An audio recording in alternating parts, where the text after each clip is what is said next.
In the late 15th century, Spain emerged from centuries of war.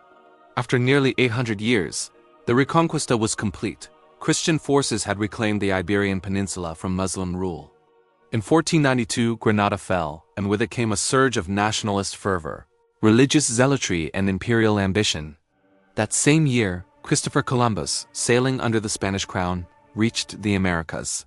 What followed was not discovery, it was conquest. Spain, once fragmented by kingdoms and faiths, now stood united under Ferdinand and Isabella, ready to unleash an empire built on gold, glory, and God. This new Spain was hungry, not just for wealth, but for immortality, a divine mission to expand Christendom and crush all resistance. The Spanish monarchy saw itself as the sword of the Catholic Church, wielded across oceans. The Americas became a canvas for this divine ambition, where conquistadors wrote their legacy in blood. Within decades, native empires that had flourished for centuries, the Aztec and Inca, would collapse under the weight of muskets, disease, and betrayal. Spain didn't just arrive, it devoured, and the age of imperial reckoning had begun. The Spanish conquistadors were not ordinary soldiers. They were hunters of destiny, driven by tales of cities made of gold, and by a belief that their mission was holy. Hernan Cortes, with only a few hundred men, brought down the mighty Aztec Empire in 1521, less through brute force and more through manipulation, alliances, and disease. Montezuma, the Aztec emperor, died in chains. The temples were stripped of gold. A civilization was erased in the span of months. What remained was a shattered world where crosses replaced pyramids and native tongues were silenced. In South America, Francisco Pizarro repeated the pattern. The Inca Empire, weakened by civil war and plague, was easy prey. In 1533, Atahualpa the Inca emperor was captured, ransomed for an entire room filled with gold, and then executed anyway. Cities were burned, temples were looted, and the Andes rang with the sounds of Spanish boots. But these were not isolated victories. They were the beginning of a systematic plunder, fueled by a voracious thirst for precious metals. Ships loaded with gold and silver began sailing back to Spain. But with every coin taken, something older, sacred, and irreplaceable was destroyed. By the mid-16th century, Spain had become the wealthiest empire the world had ever seen. Vast fleets known as the Spanish Treasure Fleet crossed the Atlantic, their hulls heavy with gold and silver mined by enslaved indigenous peoples and African captives. The crown in Madrid grew bloated on wealth extracted from the Americas' wealth that funded cathedrals, palaces, and armies. Cities like Seville and Toledo became imperial nerve centers, glowing with opulence. To Europe, Spain appeared invincible, a power touched by God, protected by sword and sacrament. But this wealth was poisoned. The endless flow of bullion created an illusion of prosperity, what economists now call the resource curse. Inflation soared. Domestic industries withered. The empire grew fat, but hollow. Meanwhile, Spain poured its treasure into wars of religion, defending Catholicism across Europe with steel and fire. The Spanish Inquisition silenced dissent at home, while abroad, conquistadors enforced conversion with the blade. The soul of the empire was divided, a crown obsessed with divine mission, and a people stretched thin by ambition. Spain had become a giant, but one that was beginning to stumble. No empire rises without resistance, and Spain's supremacy soon provoked powerful enemies. Across the Channel, England, once a minor naval power, began to challenge Spanish dominance on the seas. The clash became inevitable. In 1588, King Philip II launched the Spanish Armada, a massive fleet sent to invade and humble Queen Elizabeth I. But storms and English fireships scattered the fleet. The defeat was more than military, it was symbolic. The myth of Spanish invincibility had shattered on wind and tide. At the same time, Protestant rebellion simmered in the Netherlands, where Dutch provinces, tired of Spanish taxes and religious persecution, fought for independence. The conflict dragged on for 80 years, bleeding the empire dry. Meanwhile, French privateers, English corsairs, and pirates targeted Spanish treasure ships, striking at the empire's golden veins. Spain responded with more soldiers, more taxes, more force. But for every rebellion crushed, another ignited. The world was changing. Empire was no longer a matter of faith, and flag it had become a struggle for survival. And Spain, once feared, was now outnumbered, overextended, and vulnerable. As the 17th century unfolded, Spain's empire looked intact on the surface, but inside it was rotting. The endless wars had drained the treasury. Shiploads of silver no longer covered the kingdom's ballooning debts. Inflation ravaged the economy, while the nobility refused to adapt, clinging to titles and land instead of innovation or reform. The empire's wealth had not been reinvested in Spain, it had been spent on battlefields, cathedrals, and borrowed prestige. What remained was a population weary from taxes, shortages, and bureaucracy. The empire had become a burden on its own people. In the Americas, resentment brewed. Spanish-born elites peninsulares held all the power, while American-born Spaniards criollos were treated as second class.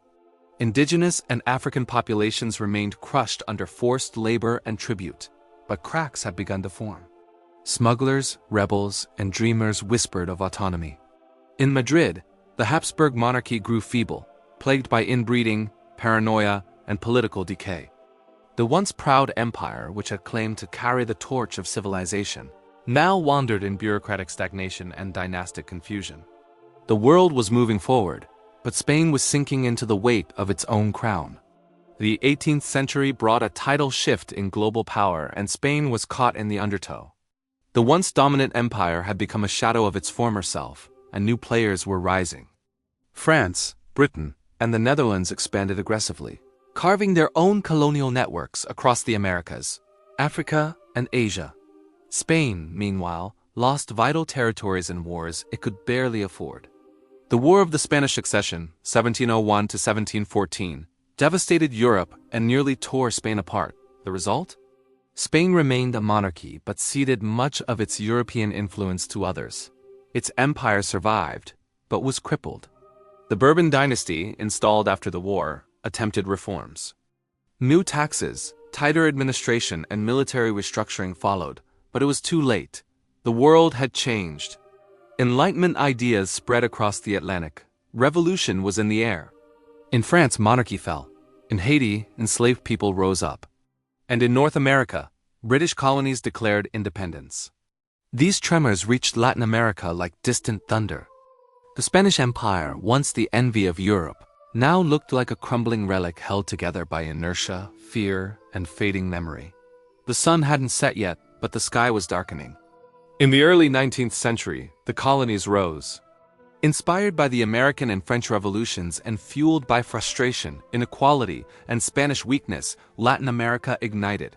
Across the continent, leaders like Simón Bolívar, José de San Martin, and Miguel Hidalgo launched campaigns for independence. These weren't mere uprisings, they were seismic breaks from centuries of control. The criollos, once loyal to the crown, now demanded sovereignty. Indigenous and Afro-descendant peoples saw a chance for liberation, though often betrayed in the end. Spain, ravaged by Napoleonic wars at home, could barely respond. The empire unraveled with astonishing speed.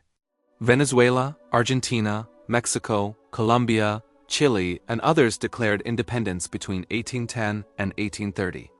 Spain lost its grip on the very lands that had once made it rich beyond imagination. But it wasn't just the collapse of military control, it was the collapse of imperial legitimacy. The myth of divine right and civilizing mission had been shattered.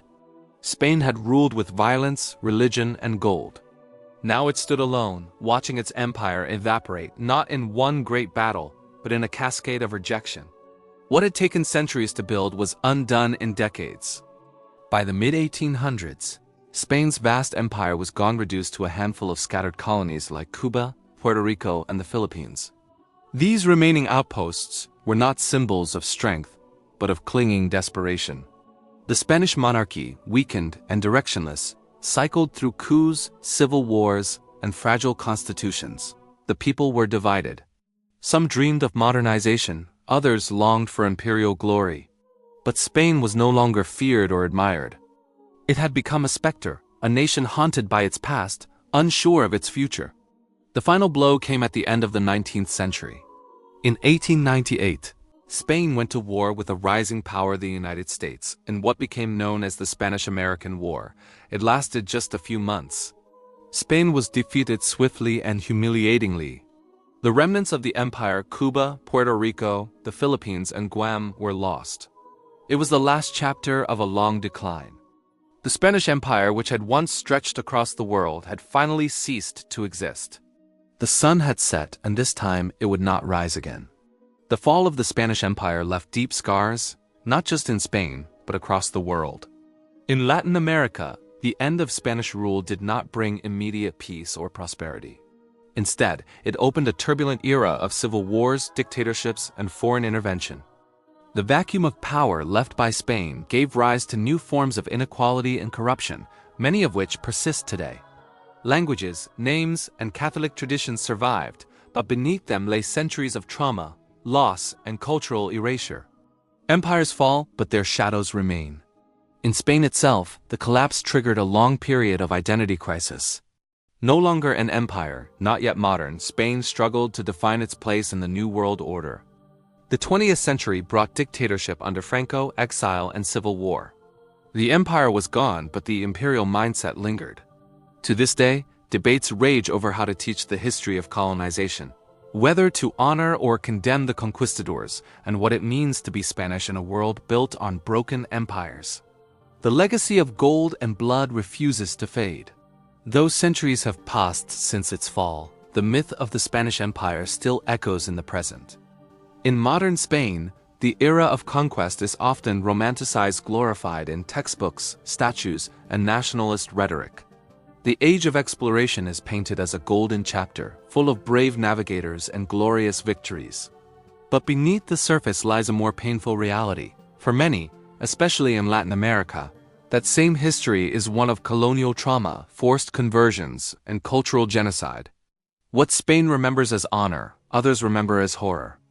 Even in global culture, the legacy of the Spanish Empire endures. Names like Cortes, Pizarro, and Columbus appear in films, games, and museum, symbols of daring and ambition. Yet these icons also carry the weight of destruction. The empire may have vanished, but its psychological and cultural blueprint lives on. In language, religion, law, and identity across continents. And in Spain, political factions continue to battle over what parts of the imperial story to cherish and which to bury. The empire is dead, but its ghost still haunts the living. The collapse of the Spanish Empire offers a blueprint of imperial fragility. No matter how vast, how wealthy, or how powerful, no empire is immune to decay. Spain's obsession with gold over development, faith over flexibility, and control over cohesion set it on a path of slow self-destruction. Its leaders believe divine favor guaranteed eternal dominance, but history is never static. What rises through fire and steel can fall by silence and neglect. The Spanish Empire shows how overreach, arrogance, and rigidity can rot even the mightiest structures from within. But beyond the political and economic, there is a deeper lesson about identity, justice, and memory. The scars of colonization are not just historical footnotes. They shape modern geopolitics, migration, inequality, and cultural conflict. The empire may be gone, but its aftershocks still ripple across continents. From the Andes to Andalusia, from Manila to Madrid, the echoes remain. Spain once claimed to civilize the world, but in doing so, it forgot to save itself. And in that forgetfulness, we find the clearest warning. Power, without reflection, is always on borrowed time.